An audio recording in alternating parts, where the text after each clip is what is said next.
النهاردة هنتكلم عن مدينة من أحلى مدن العالم، مدينة أسوان.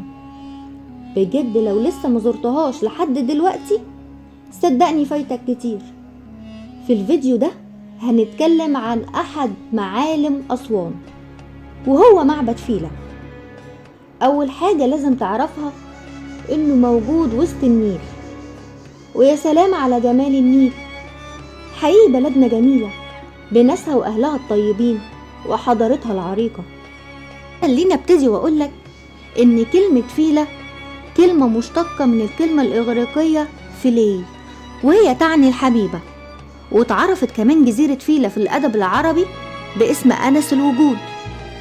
هنلاقي إن أبرز المعابد اللي موجودة في جزيرة فيلة هو معبد إيزيس، وده يعتبر المعبد الرئيسي هنا. كمان في جزيرة فيلة هنلاقي إن في معبد كرس، والمعبد ده كان لعبادة الإله حتحور. وهنعرف كمان إن بفضل صندوق إنقاذ آثار النوبة نجح إن هو ينقل الآثار الخاصة بجزيرة فيلة دي وينقلها لجزيرة إجليكا، وده المكان اللي مقام عليه حاليا جزيرة فيلة. معبد فيلة ده من أجمل المعابد اللي ممكن تشوفها في حياتك كلها، لأنك هتشم فيه ريحة الماضي وهتشوف جمال الحاضر في النيل وهو بيحضن الجزيرة.